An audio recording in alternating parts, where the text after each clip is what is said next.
Monday edition of the I Love. Oh no, it's Real Talk. Today's Real Talk.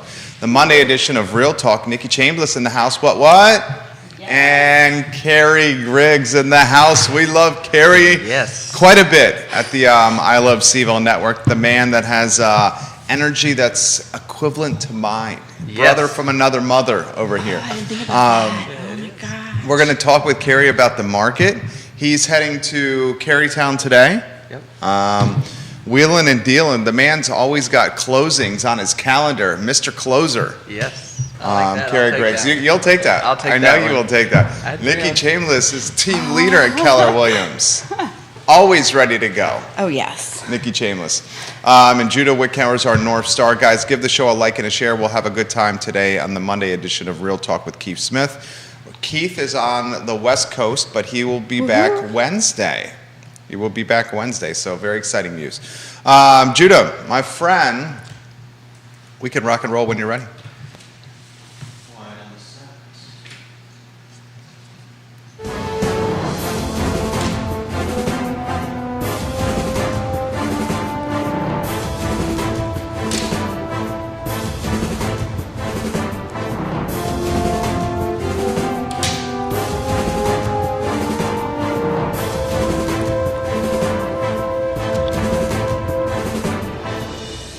Guys, good Monday morning. I'm Jerry Miller, and welcome to Real Talk with Keith Smith. Thank you kindly for joining us. While the show airs and is broadcasted live from downtown Charlottesville, Virginia, we have an audience that is Central Virginia-wide, Commonwealth-wide, country-wide, and worldwide on the I Love Seville Network. And today, Real Talk with Keith Smith is presented by Keller Williams Alliance. I say it loud and I say it proud. Keller Williams Alliance. You, the viewer and listener, can make this show even more dynamic by offering your thoughts and perspective in the feed. Suzanne Real, que pasa? Welcome to the program. Ally Property Management, a trusted name in the property management game. Judah, let's go to the studio camera and let's welcome the always composed, the always fabulous Nikki Chambliss to the program. Good morning, Nikki. How are you? Happy Monday. Oh, I'm great. Yep, I'm excited to be here. Nice to see you. So, did a quick run from the office, which is what I normally do.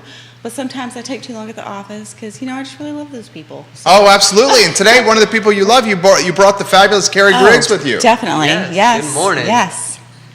Talk to us about Kerry. Kerry and, is amazing. What you love about him. Oh my gosh. Okay. Oh, what I love about him, his energy.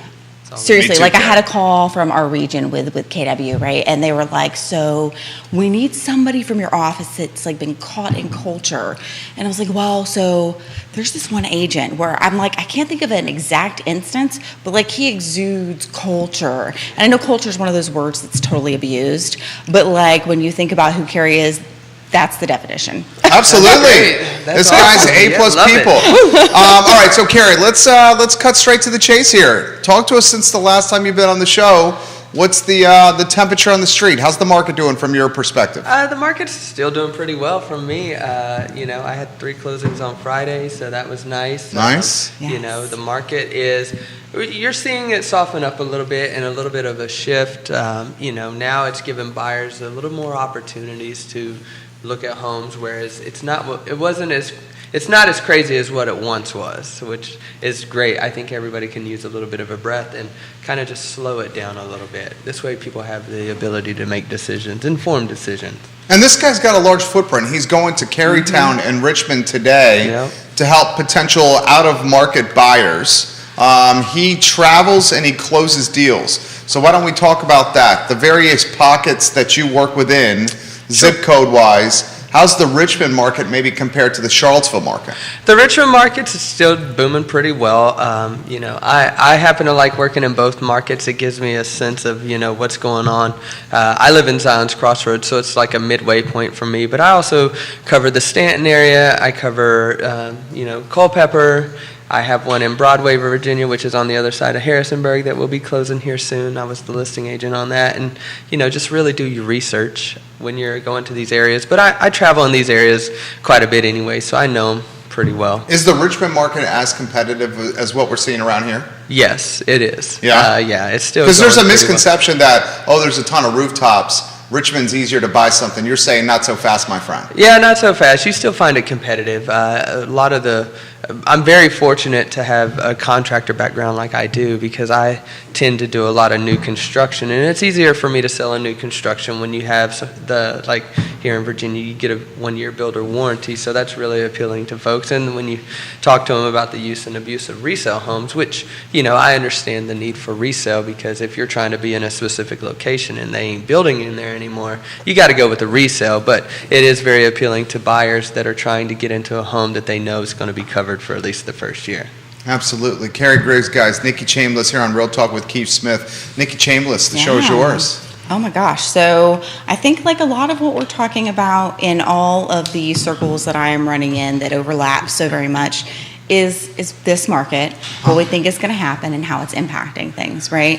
So my shirt that I'm wearing today, for those who can't see, actually I'm going to have to read it. It's Charge the Storm. Charge the Storm. I like it. That. Because buffaloes, that's what they do. When a storm is coming, they charge through it and get through it faster.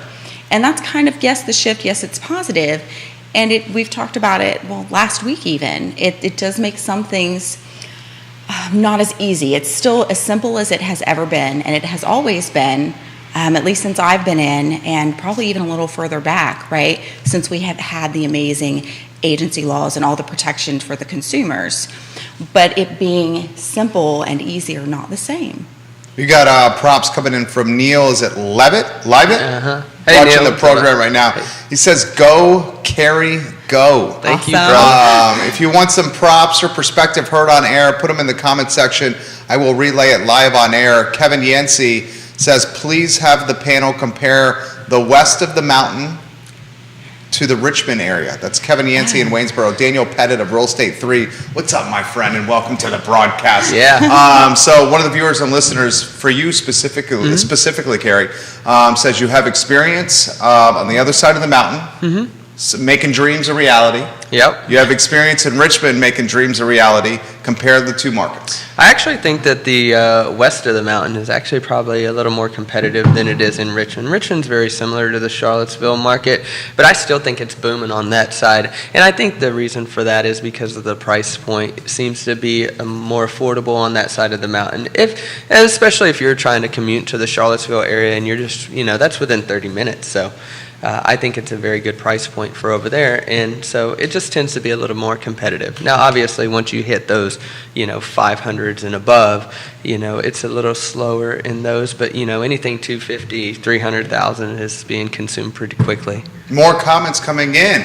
Let's get to Lauren's comment right here. For the panel, ask Nikki and Carrie, where is the starter home, and not the starter home in the 4s or early 5s, but where is the starter home in the 2s now? How far do we have to drive? You can still find some of those in the Palmyra, Fluvanna, Scottsville area. And if you are willing to travel, maybe even up in the Madison County, Greene County. Yeah. Nikki, what do you think? Well, I think he's 100% right, but I think it's hard to find it within that 30-minute range. You can go just outside of it. Yep. Because even getting to the lake, what's that, about 35 minutes? 35. Well, it depends on traffic, but yeah. Yeah, it just depends. Louisa's still putting up houses pretty well. Yeah. New constructions for under 300,000, you're at that 295, 297 range for the new constructions. The questions are coming in fast That's right now. awesome. Daniel Pettit, Real Estate 3, he's an agent. He's got a hell of a forehand on the tennis courts, man. Oh, nice. This guy is Mr. Suave on the tennis courts. Carrie and Nikki, he says, how many first-time home buyers have been driven out of this market over the last 60 to 90 days with rising rates? Great question. I would say a good amount. Well, it just depends. It's how prepared were they when they entered to this market. I know a lot of them have been, trying to get a foothold in here since, probably the last year or two. With the rising rates, it makes it a little bit more difficult for them. But I'm actually speaking with a lender last week. It sounds like they're starting to come down, or at least level out, not as aggressive of what they were, and which seems strange when you think that 5.5% is high, considering on a 10-year average it's around 6%. Yeah. We're just used to seeing the last 2 years being that 3.5%, 4% that we're all accustomed to. And can you guys explain that to me? I mean, is that just sticker shock and being like almost brainwashed by the national media? Because Carrie's point is really good. I mean, if you have good credit, you're looking at a 30 fixed under 6. Yeah. I mean, good night. That's cheap money. It is. And everyone is freaking terrified. They're like, oh, this is so expensive. I can't afford this. This is causing all this doom and gloom. It's cheap money. It is cheap money, especially, I bought my house 12 years ago, and I love living in the Zions Crossroad area. I was there before it actually started to grow a little bit. I bought my house with 7%. With an FHA loan, which I was extremely happy because I wasn't renting anymore. And don't get me wrong, there's a need for the rental market as well. But I became a homeowner when I was, in my mid-20s, which was fantastic, and I was super excited at 7%. And as the market kind of went down or rates adjusted, I was able to refinance into a normal conventional loan, and I dropped the PMI off of my mortgage, saved myself about $175 on my monthly payment. That's a lot. Yeah, it's a good amount of money. And so when you think about it, you play the long term versus just, hey, it depends on what your goals are. If you're looking to stay in a home for 2 years so you can avoid paying capital gains tax and then roll that into another home, great, if that's your strategy. But on a long-term, 10-year goal investment, I think there's still room here to be safe. This is here where I segue to Nikki Chambliss. Okay, yeah. Marry the house, date the rate. Yes. Is that what you're going to say? Well, no, but I should have. Totally should have been what I said. But you told me that. I know, yes, because it's amazing. And you know where I learned that from? Amanda Spicone. Okay, Amanda, we love Amanda Spicone. Team director, yep. So she's awesome. She finds all this knowledge and shares it, and I love that. So I was thinking more of the whole aspect of the lower rates. It was just so nice, and it was so refreshing, and it made it easier for people who had not had the opportunity to be in the home buying world. Really made it so much simpler and easier, and we were able to throw in closing costs as part of that number, right? And the rates were what, 3, 4, below 3 sometimes. I mean, you had some below 3, right? Yeah. Yeah, I had like 275. Yeah, Good and Lord. that was not abnormal, right? To be in that 3 to 4 range. So it's not that it's, oh my gosh, it's the worst, but it is a hard shift to make when it did get quite easy compared to what it's been from 2011 on, right? So it was so nice to have that. And now I think that those same people just have to make sure that if they were not already of that mindset of saving and being able to be better prepared, they can still buy a house. It is not ruled out for them. It just means a little more time, a little more like preloading of work, right? The saving and making sure that credit score is as great as you can get it, so you can get the lowest rate possible. Well said. Well said. A question for the both of you from your affable and likable host here. Is it more challenging right now for the first-time home buyer to buy in this market? We got homes, DOMs are longer, days on market are longer. There's less competition, buyer competition right now, or was it more challenging for a first-time home buyer to buy a house during the peak of the pandemic when it was freaking bananas out there, Carrie? I personally think it was harder for a first-time home buyer to do this a year ago than it is now. Okay. Because you're seeing more days on market, and which is great. In my opinion, that is great. It's it's getting a little bit more normal. You don't just having, and you still have that. You still have houses that go over the weekend, which is fantastic for the sellers. But if you have it on the market for 14 days and you get somebody that's well qualified, well thought out, they're a little bit more not making rash decisions because they want to be in a specific location. They had time to look around at the property, and they're comfortable with all the cosmetic things that may be done. That might be a better option for the seller because it's actually going to go through versus somebody just getting cold feet because they had to rush real quickly and make a split decision, and a home inspection comes back with a couple minor items and saying, well, you know what, I'm just having cold feet, so I'm going to take a back seat for a second. So I actually think it's easier today than it was a year ago for a first-time home buyer. You agree? I agree. Yes, Yeah? absolutely. I do. I mean, that was not a market that was easy for anyone. No. It did not matter what your budget was. That was a challenging market to buy a home in. I mean, people were going so much above list price and with all sorts of removing of contingencies, and we're still losing out. Right. Follow-up question for you then. Okay, go ahead. I was just going to say, and let's be realistic here. There is a certain allure to having a 3% interest rate, and so let's be realistic here. How many people actually came into the market because they seen that this was the cheapest mortgage in course. historically. Yeah. And they were like, you know what? We were spoon-fed by the national media that. Yeah. We were almost brainwashed. Yeah, and so how many of those people that weren't considering buying were like, oh, now's my time? So it's kind of 6 of one, half dozen of the Well, other it's when you still- think about that. I mean, it's still cheap money as far as that goes. And Oh my God. It real is. estate is Yeah. still where I would put my money, or do put my money. So You're getting props from Scott Morris right now. Hey, Scotty Scott. Morris, we love you, homie. He said, well Yeah, said. that's great. Carrie Griggs, Neil Williamson, we'll get to your comment here in a matter of moments. Here's the follow-up question. Man, we have a lot of questions coming in here that we have to get Good. to. The follow-up question is this. You guys both agree that it's easier for the first-time home buyer to buy in this market than at the craziness of the pandemic. Oh, The yeah. follow-up question is this. Is it more affordable now in this market than at the crazy times of the pandemic for the first-time home buyer and buying a house? Is it more affordable now? That's different than Yep. easier. So I'm happy to speak on that, but go ahead. Well, I'm just thinking, does it matter if it's more affordable if you couldn't get a house before? That's a fair You know, point. like- But you see the difference though between Oh, easier. yeah. Okay. Yeah. But if it's impossible yet more affordable, which I don't know that it was because we were competing so much. Rates for are higher. properties. Yeah. Yeah, but the whole competition for, like, it was brutal. It was crazy. You had appraisal gap coverage, Yeah. all contingencies waived, Truly. first-time home buyers fighting with cash buyers. Yeah. I mean, some offers were unlimited. Like, Yeah. there was no cap. I had some of those. And that was legit. Carrie's itching to get in here. Okay, Jump yeah, in no, here, good. Carrie. I was going to say, I really, you were correct in that statement. Do I think that houses are more affordable? No, I don't think they're necessarily more affordable. You think they're more expensive now? I think they're more expensive now with the last year driving up home prices.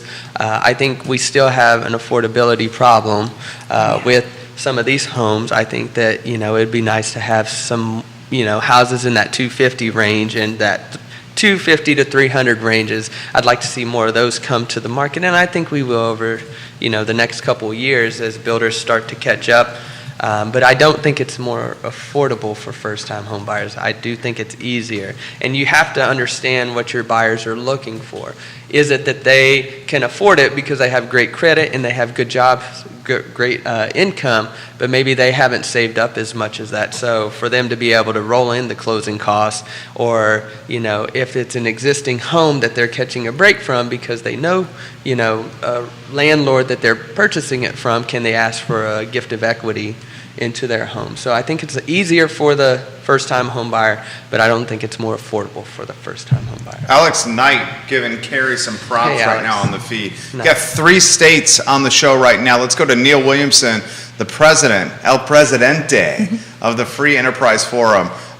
Where's your comment over here? All right, let me ask another one. Here it is. How does the new construction regulatory environment compare on the other side of the mountain to this side of the mountain? And let's also add Richmond. So a question from the king of content, Neil Williamson, for the panel. Carrie and Nikki says, panel, please compare the new construction regulatory environment, Central Virginia, Shenandoah Valley, and Richmond. We know Central Virginia is pretty brutal. Yeah. It's pretty brutal. So I want to make sure that I understand the question. So what does he mean by the... It means with new construction in the Albemarle County area, for example, Yep. 24% the cost of a new home is red tape and paperwork. Yeah. So a $400,000 home, $100,000 of that is not like hardwood floors or roofing or appliances or granite. I think It's you're paperwork. Yeah, I think you're going to have a little less of that on the other side of the mountain than you are in the Albemarle County area. I actually don't think Albemarle County is terrible. I mean, some of the regulatory processes that you have to go through for the city of Charlottesville is a little bit more difficult than it is in the county. In my experience from the contractor side, I think you're probably better off in the other side, Waynesboro, Stanton, Shenandoah, those areas. Richmond actually seems pretty decent as well. I don't think they're as strict as over here in this area. You want to touch that, Nikki? So this is really not my area. The perception to me is exactly what Carrie said, and I think Carrie knows this area much better than I do. So I'm going to let him roll with that. So yeah. And it just depends on which part of Richmond you're into. I know Chesterfield is a little bit easier than it is in the heart of the city. Comments coming in faster than we can get to here. What percentage of the new homes, Carrie, are you selling that are townhomes because of higher price for detached homes? Great question. A good amount actually. So Of townhomes? Yeah, the Wow. townhomes, especially in the new construction, they're going to be more affordable than the detached homes. And again, it just depends on what your buyer's needs are. Are they planning to be here? I work a lot with the military folks, and people moving here for graduate school, and so. I know that they're not going to be here for the long haul, so they're okay with the townhome settings. They just need something to where they're going to, in my opinion, like safe haven for their money, right? Because if you're renting, you're just kind of paying the landlord's mortgage, which again, depending on what your goals are, is okay. Whereas somebody can put that into their own house and then potentially get that equity back out when they go to sell in 5 years. You got Melody Thrailkill? Uh-huh. Hey, Look at you, Carrie. Go, Carrie, go, she says right now. I like it. Carrie is well-liked here on the interwebs. Carrie's well-liked everywhere. I know he is. He's very well-liked. I come from a very small town. He's a likable guy. When I came to Charlottesville, I thought Charlottesville was huge. I was like, man, there's no way. And now that I've been here for so long, it's like I'm one touch away from everybody. It's awesome, isn't it? Yeah, it's great. That's why I like to go to the Richmond market as well. I'm a little less known there, so I can kind of hide and just, That's not going to last long. No, I can go on a date night with my wife, and, it's kind of just us two. Some more comments coming in. I love this. Spencer's watching the program. Spencer, you often comment on the show. Will you let us know where you're watching? We'd love to give you a moniker on this program, Spencer. He says for the panel, can you guys talk about which segments of the market you're most concerned about and why? Nikki, you want to start with that one? I don't know, I'm not sure that I have a concern per se. I think my biggest concern when it comes to housing is just the lack of affordability, and that's a really big picture challenge. Yeah. Maybe not concern, but maybe has not as much momentum as other segments of the market. How's that? So here's the thing, they shouldn't always have the kind of momentum that we've seen for the last 2 years. Honestly, they should almost never have that kind of momentum, right? So again, that's not a concern. We talked about the higher price point homes. I want to say it was last week. No, it was the time before, the show before that, where even that's not going to calm as fast as I had originally thought, just due to it being very challenging to get into a new build, right? And that price point being very similar. So everything is slowing a little bit. The lower price point is always going to be hotter than anything else, especially in an area where we do not have that affordable market price point. We just don't. So anything that is $350 or lower, or $400 or lower, or $450 sometimes, it's going to be a little higher pace than others. And when you have a shortage of inventory, what are you going to do? It's only going to slow so much. People need houses. Carrie, you worried about any segments? No, not necessarily.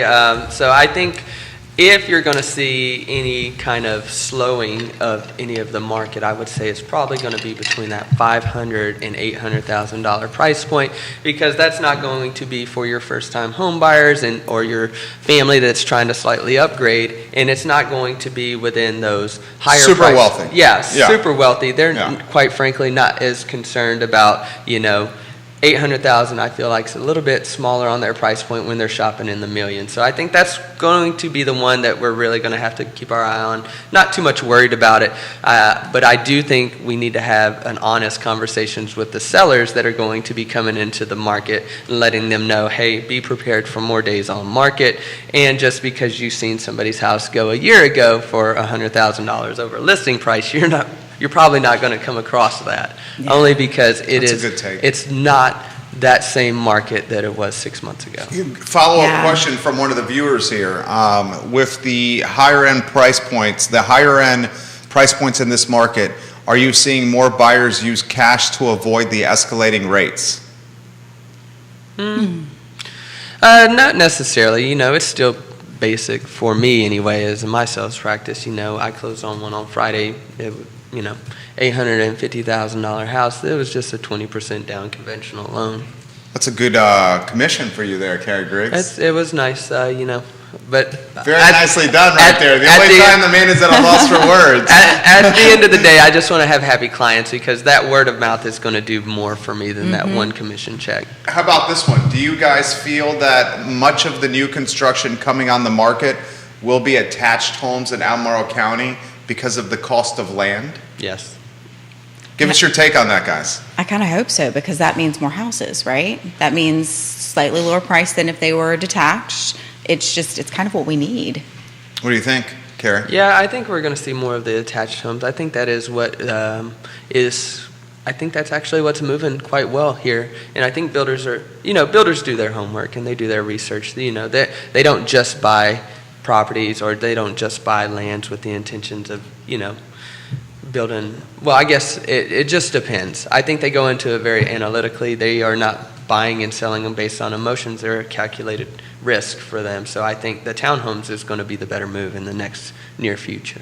Cost of dirt, guys, quite expensive around here. The townhome attached product helps kind of circumvent that and keeps cost in check. This is a very good question. For the panel, do you guys see new construction stalling as builders figure out where the market's going, what the market wants, and where rates are heading? Great question. No, and I certainly hope not. Again, we're still low inventory. Even though our days on market are increasing, it's still not even close to what we would call a normal, right? And those days are really only increasing, or the days on market, our inventory increasing is really only because of the longer days on market, not because our inventory is jumping, right? Devil's advocate with you, Yeah. and then pass to Carrie. Labor still somewhat of an issue. Oh, big time. Supply chain still kind of pinched, although it's kind of alleviating. Yeah. Some of the goods, I mean, finding some kind of appliances right now, especially the higher ends, is difficult. Getting people to install them is difficult. What are you seeing out there with new construction starts? I honestly think that this is probably going to be good for the builders, because this will give them time to catch up, put the right pieces in place. I hope that it doesn't slow any of the building permit applications that they're going to be putting in, because there's still obviously a need for that. And I think we were just under, with the delay between 2008 and 2015, we stopped kind of producing the homes that we were, just because builders were taking a hit. And I think now we're getting into the point to where we're going to start catching up. So I think this is what the builders will need. Do I think it's going to slow down the application process? No. I think they're just going to figure out where the need is, and they're going to be more strategic. Nikki Chambliss. No, I agree. And truly, like I had shared, that's kind of what we need. We're not at a point where we're like, oh yeah, we have enough houses. That's cool. We could stop, right? That would be crazy. And the builders still have to be able to survive and have their business model strong. And from the things that I'm seeing and hearing, is it harder? Yes, most definitely. But is it to the point where it's not doable or worth it, or a valuable business to move forward with? Absolutely not. Do we think the fall market is going to return even more buyers to the playing field with summer vacation over and the rugrats that we love but drive us crazy back in school? Yes, I do. Only because, I think a lot of people were experiencing fatigue from the last 2 years. Agents, I know we were, but also buyers and sellers, those that were getting beat out on all these deals that they've put in offers. A lot of my folks that were just going to be buying a home because they can now afford it and the rates were well, I would say a handful of those guys have, signed another year lease. And they've been waiting for this moment to cool down, kids back in school, vacations to be over. And I think we're going to see that. And I'm honestly seeing a flux of sellers coming back into the market. They're like, hey, we're ready. And I'm not sure if that's the FOMO or it's because they have seen that inventory is starting to stay on the market longer. And Maybe their rents aren't going down. Yeah. They're seeing that. I mean, the rents are going up faster than well, not faster than the home values are going up, but the rents are skyrocketing as well. I mean, yeah, and again, if you're in the rental business, that was your time to make those updates to your homes, to get the rents that you could, and I think that's going to drive a lot of the buyers back into the market, is now they say, okay, well, now I can put something into my equity of my home instead of the homeowners or the landlord's equity. Bashir's giving the table props, the panel props. Awesome. Bashir's got the voice of a songbird, just like Nikki Chambliss over here. Katie Pearl says Carrie Griggs has the world's greatest attitude. Yes. Woohoo! She's Hey, Keller Katie. Williams Alliance, Katie Pearl, we love Yes. Katie Pearl. Amazing, yes. Bashir says we built in Afton, and because of a shortage of skilled people, and goods such as appliances, it took 2 years to build a house, and we're still dealing with shortages on replacement parts.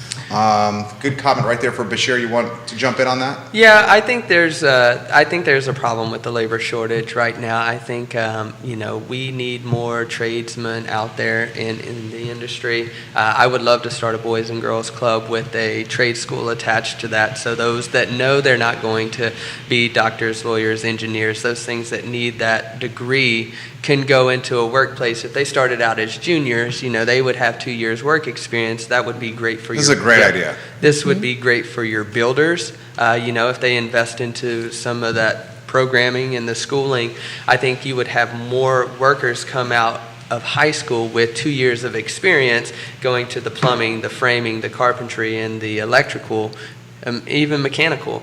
And then this way you get more skilled laborers in. I think that's where we're having the biggest problems with the housing market is, you don't have enough skilled laborers out there. And he speaks firsthand about this. Yeah. I mean, you've told this story before. College was not for you. College was not for me. I ended up graduating with 2 associate's degrees, one in business and one in general studies, and I was going to go to UVA.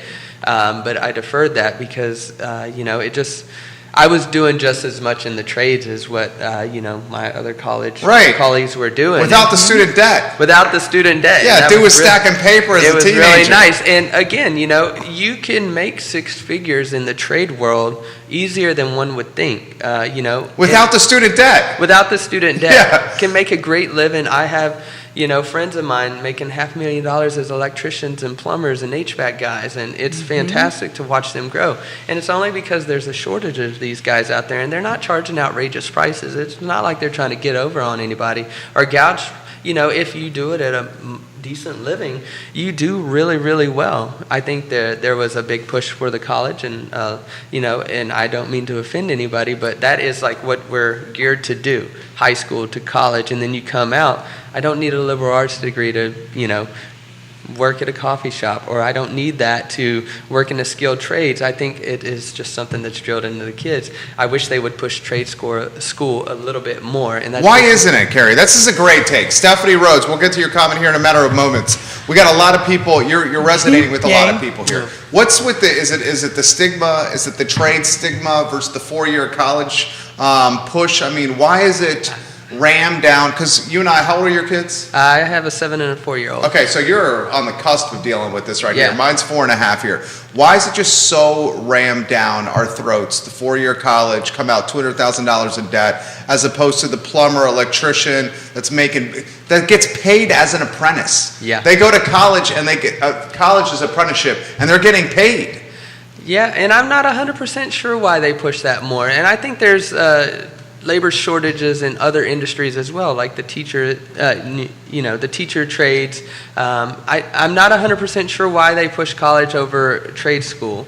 I wish they would bring it back. When I was coming up, I'm 37 years young, and there was Votex and trade schools and K-Tech and things like that. And I don't even know if they offer. We have K-Tech, and it offers all sorts of things. Absolutely. They do sometimes struggle with finding teachers. Right.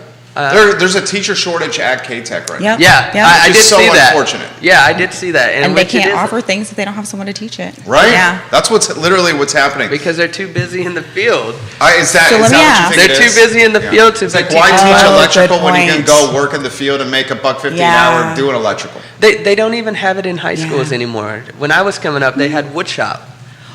Ag. They're bringing it back, though. A lot of places I would love to see that. Yeah, no, a lot of places are. It's been a while since I've looked at Fluvanna, but at one point years ago, I was looking, and they were bringing something back. K-Tech is there, and when they have teachers, they're running full force and trying really hard to train students. But let me ask, because you said you have an associate in business. How's that helped you, though? Because you weren't working for someone, but for how long? I probably worked for someone until I was like 25, and then I went into the sales job with Better Living in the kitchen and bath area. I bet you crushed that, dude. Yeah, well, that was something that I already was into. I was already into it, and I was installing cabinets in kitchens, and I was project manager at that time when I got hired on there. So it was easy for me to segue into that. I just had to learn the sales part of it, in which I've always been good with people. Yeah. I can talk to most people, Yeah. you know, as long as they're nice, or they don't have to be so nice, but you know what, just finding a common ground for them. Right. But you were like, you know, why don't they push Yeah. the trade schools? I don't know. Oh no, I honestly wasn't don't. asking that. Yeah, no. So She has do you kids, think too. that does I do, Yeah. and I actually have a kiddo that attended K-Tech, but for cosmetology, and it was great. The COVID hit at the end of that, so licensing didn't end up happening because it was quite the kerfuffle. But I do think that I think we need more people in these trades, but I think part of it is, yes, you can make good money, but you're out there working hard. Yeah. I think I am in a room full of people who have done hard work and are not afraid of it, actual physical hard work. But that takes a wear and tear on your body. Like, I've had family members who were electricians. I Yeah. have a best friend who was doing mechanic small engines and does all sorts of physical labor, and it takes a toll on your body. So if you're not geared to do something to shift that so you don't beat up yourself, that's a challenge. Well, you had asked me, has my degree gotten Yeah. me any further? No. Not has it Honestly. gotten any further? Did it help? Because you now own a business. You own two. So I will say. Tell them about your second business. So my contracting business? Yeah. Yeah, so I have a contracting business as well. So, you know, He's an entrepreneur. it's Yes. one of those things. I was a licensed contractor before I was a real estate agent. So it was easy for me to offer services to clients that had needs, right? Obviously, I can't be your real estate agent and your contractor at the same time. But, you know, if I have somebody, or when in the beginning when my real estate was going a little bit slower, I was able to survive and feed my family with my contracting side. And so I can either throw on my tool belt. I have a silly saying, you know, if I do it for you, it's $100 an hour. If you're going to watch me, it's $150, and if you want to help me, it's $200 an hour. So, That's awesome. It just, you know, it's a little joke that I do, but it's serious, you know, because we you know, it took me That's so 15 good. took me That's 15 amazing. years to learn how to do those kind of things I'm gonna steal efficiently. that, okay? They're like, you're only here for 30 minutes. I'm like, yeah, but it took me 15 years to Right. learn how to do it in the 30 minutes. So, you know, it's Plus real- the tools that you had Oh, that yeah. people don't have. They ain't cheap. Yeah, They're not. yeah, and you're correct. And for the college part of things, you know, did it help me? Yes, in some ways, but I never went to school with the intentions of getting a degree. I needed certain skill sets. I needed to learn how to public speak. I needed to learn how to write a professional email. And I look back on some of my emails before I took all the English classes and writing classes that I did, and they were awful. And I'm so glad that I did it. Nice. I just took classes that I wanted to take, accounting, business, public speaking, and English. Critical classes. Yeah, critical, Yeah. just professional For classes. anything in life. And I just happened to have enough credits to get those 2 degrees, and I just stopped it at that. But I felt like these are the skill sets that I needed, and you know, I encourage everybody to do that. It's okay to take a class. I spend more on my self-education now that I spend about $6,000 a year, $6,000 to $7,000 a year on sales training, on, you know, business classes, or on public speaking. Any opportunity that I get to speak in front of a crowd, I take it. Does it scare me? Yes. Am I nervous? Obviously. But it helps rock me. Dude, you crush it. It helps me. Dude's crushing Like, this anytime show. I get asked on the show, I'm like, yeah, I'll do that. Because You're it's natural. something that I have to do in order to get comfortable with being uncomfortable. He's crushing it. A lot of comments coming in here. This is from Stephanie Wells Rhodes. Her family owns the Interstate Service Company Nice. brand. They are fantastic, They are. and they know the remodeling and the construction market inside and out. Yep. Their family just finished a house for their fabulous son, Nice. who's recently Awesome. engaged in Scottsville. She says the house, they built it. The Nice. family did. Nice. The house is not extravagant. It's about 2,600 square feet on an unfinished basement for future growth. This house, she says, cost double what we had planned.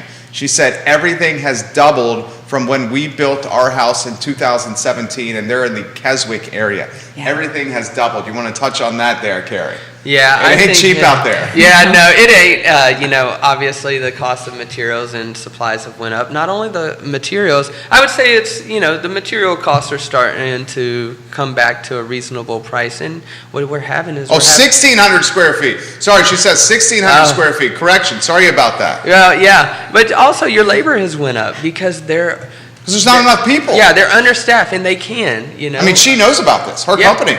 Yeah, and you can, because you don't have many options out there. And so for what is it? It's the three things. You can have three things. You can have it fast, you can have it good, or you can have it cheap. But you can only have two of those three, right? So if you want the best quality out there, you're going to pay for it. Even if you want it fast, you're going to pay for it. It doesn't sound like anything's being built fast anymore, but the people that are still in the trades that haven't moved to, a desk job or something a little more easy on the body, they are charging a good amount more than what they were in 2017. I was still in the construction trades in 2016, 2017, and my prices, everybody kept telling me to charge more for my prices, and I'm like, okay, yeah, it's going up because there weren't enough of us. No, but you're 100% correct. It is it is more expensive than it was 2017. Well said. For sure.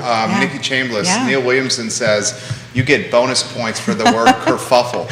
I was trying not to say other things. That was great. It's the first time kerfuffle's ever been used on the I Love Seagull Network. When you said the word, I looked at Judah. Is that the first time, Judah, kerfuffle's ever been used? What is the exact definition of kerfuffle? That's a great question. I hope it's not bad. Judah, do you have that? Judah's looking it up. The exact definition of kerfuffle. Throw this to you. Do we see new subdivisions coming on market? And Dan wants to know specifically, do you expect subdivisions like Old Trail being built between Zion's Crossroads and the Richmond area? I don't think as big as Old Trail. Old Trail, that one, man, I remember building in there when it first started, when it was all farmland. I was like, wow, I built the first set of townhomes in there. And to see what it is today is just amazing. I don't think that we're going to have anything like that between here in Richmond or Zion's Crossroads in Richmond. I think you're going to see more of like Spring Creek, maybe. How would you characterize the differences between the two, Old Trail and Spring Creek? Spring Creek is a little more like detached homes and single family as far as that, whereas in Old Trail I'm seeing more townhomes and more like apartments and things like that. Like you have an entire apartment complex in there. You have two of them that I'm aware of. Stores, right? Stores, so they're more of an all-in-one community, I think, is what they're going for. Like its own little ecosystem in there. What do you think about that? Well, I think it's a really great setup. I think it's a great model, and I don't know if it's something that's easy to duplicate with land being so expensive. I mean, I'm sure it's doable. This is, not the area that I'm as expertise in. How about the follow-up to that is, how do you see the market expanding to Richmond between Zion's Crossroads and Richmond? Yeah, you're going to see a lot through the Richmond. I think you're going to see two things. Richmond's going to start creeping more this way. And you've already seen it with the expansion of Short Pump. They've put more commercial sides coming from the mall, coming this way. And there's a really, really nice piece of farmland on the other side of Short Pump Mall that they've been sitting on for the longest time. I'm curious to see how that one plays out. But you're starting to see the Short Pump area creep into here, and you're also getting growth out there in the Zion's Crossroads area. I think that anytime you have large commercial industries like Walmart and Lowe's, you're going to naturally get growth around there. I mean, we've seen it all over the place. We've seen it in Zion's Crossroads. We've seen it in Greene County, Charlottesville, obviously. But I think anywhere that you have those kind of things, you're going to see growth. Well, Louisa's been working really hard at being set up for growth. Like this was pre all the explosion. I feel like quite a few of our surrounding counties and areas, but especially Louisa, they've been very strategic and they've been very forward-thinking in what they're trying to do. They got the water, they got the proximity to the interstate, they landed Walmart and Lowe's, which is huge. They got that commercial development outside the gates of Spring Creek, which is fantastic and offers just about any shopping amenity you need. This was an interesting meme posted on Seth Batten's page. I like that. Did you guys see? Yeah, he was a teammate of mine. I see a lot of his, but what did he do? This is the meme he posted. Please keep me in your thoughts. Nothing happened. It's just that I'm a realtor, and that's how I pay my bills. That's what he said right there in his meme. Your thoughts on Seth Batten's meme here, and I'll tag Batten in the feed here so we can get him watching. What do you make of that? Yeah, I like Seth. He's a great guy. He actually helped me a lot when I first started in real estate, him and Cynthia. They are great people, and I have a lot to thank for them for that one. Seth's always funny. I like looking at his memes online. But yeah, maybe he's just. I don't think he's concerned because he's a great agent. I think that it was tongue in cheek. Yeah, tongue in cheek. Yeah. As things start to shift a little bit, he's going to be just fine. I know for sure. Yeah, Seth, you kill it. We know you kill it. You're Yeah. a talented agent. What's it do to the 1,200 some agents in Carr? So you're gonna give us a straight take on that? I'll give you my realistic Please. take on this, right? So Because there's a lot of agents. Yeah, anybody with a pulse out there that was standing in the right place at the right time would have been able to secure, a listing. Now I think it's really going to come down to who's ready for it and who's been sharpening their skills in the last 2 years. I think we're going to see some agents drop out because it's not going to be easier for them. You're really going to have to put on your hat, multiple hats. You're going to have to be master at marketing, right? Because you got to get your listing to stand out above everybody's. Buyers are not just in a frenzy like they were in the past 2 years. You're going to have to really stand out. And I think, with a shift like this coming, and I'm not saying it's a bad shift. It's like you said, more days on market. That's great. That's a shift in the market. These are the things that we got to be prepared for. And so you got to be a master marketer. You got to be someone that can negotiate. You got to be able to speak to your clients because now they have options, right? Not everybody is as busy as they were. So you're competing with the top agents that have been in this market doing this very well for the last 2 years. And so now with the sellers starting to come to market, you may see those competitors across the table from you, and you may be in that listing appointment with them coming in right behind you. So you have to be sharpening your skills at all times and always be looking to improve your experiences for your clients. Well said. Nikki, what do you think? Well, I think it's a matter of there's this level of expectation. The last 2 years, it really has been. Like, people are like, oh, you're a realtor, right? And you could just really fall into some business, and that's a house would sell even if you didn't have great photography and you did it yourself as a realtor who's not also a photographer, which really, if you're running a real estate business or a photographer business, pick one. Yeah. Or hire out, leverage, right? Which one is actually the one you want to do, leverage out the other, right? So being able to be professional, have your value add, as we like to say, right? What is your value? What are you offering? And if you're not, it doesn't even matter if you're actually offering the value. If you're not communicating that well, if you're not telling your story well, that's going to be problematic. Very well said. Kerry's getting some props from his adoring friends and fans and family here on the I Love SIVO show. Courtney Dickinson, hello. David of Skooma, Nice. watching What's the up, show David? right here. Skooma Boutique Dispensary, we love you, homie. Scott Gillespie says you're the man. Yeah, Kerry, what's up, guys? Dalton Carr, giving you some props right now. I count 5 different brokerages Nice. on the feed as we speak here. Fantastic. So why don't I throw this to you guys here? What concerns you? Kerry, you're a positive guy. What concerns What does anything keep you up at night? What concerns you? No, for the most part, I try to practice good business practice and put my clients first. I think what the level of concern that I have is going to be realistic expectations in the market.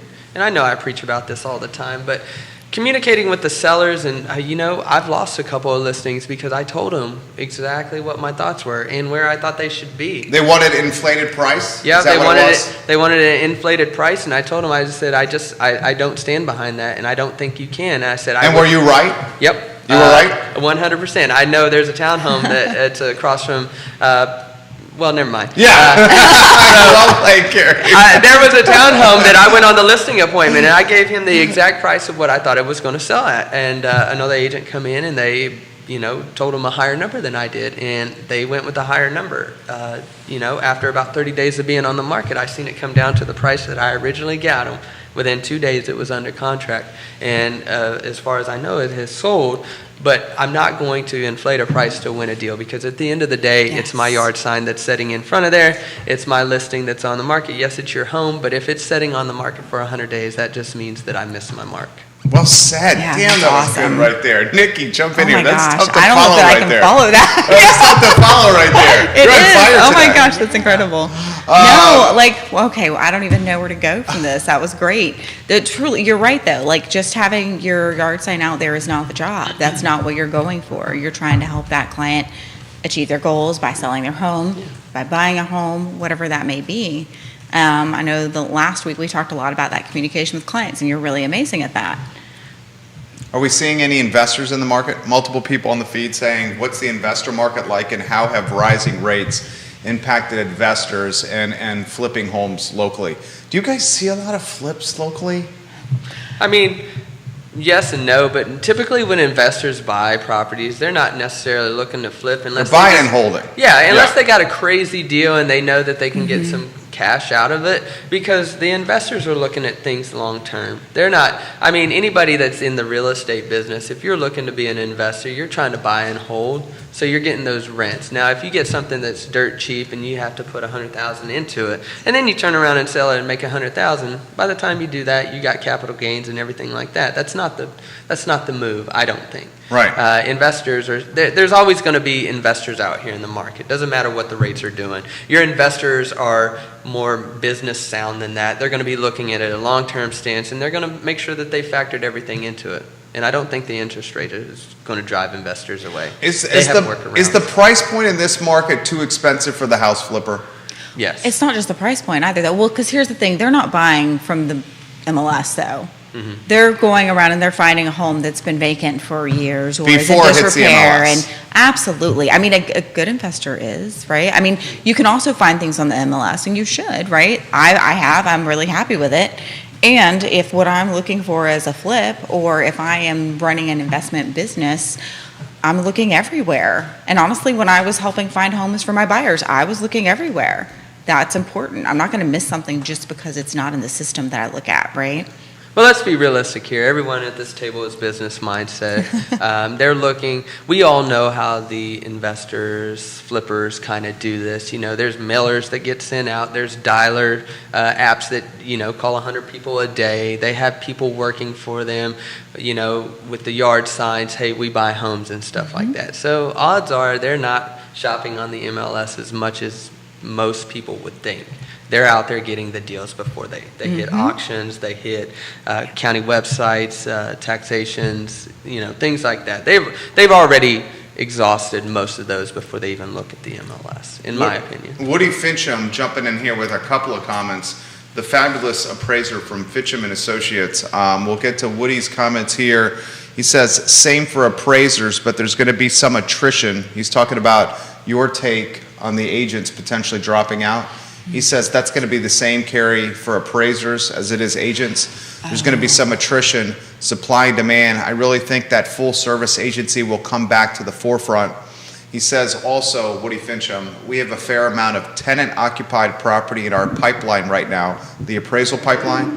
He says half are refinances. It seems the landlords are pulling out liquidity to invest into more properties. Yep. The investors that we are working with are acquiring more right now. Yep. That's from Woody right there. You want to take on that?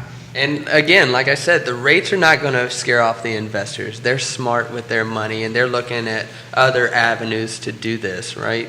So they know that they can refinance down the road. And I'm actually glad to have the appraisers on here. I appreciate you guys because that makes a big difference. And I like to hear you guys chime in as well.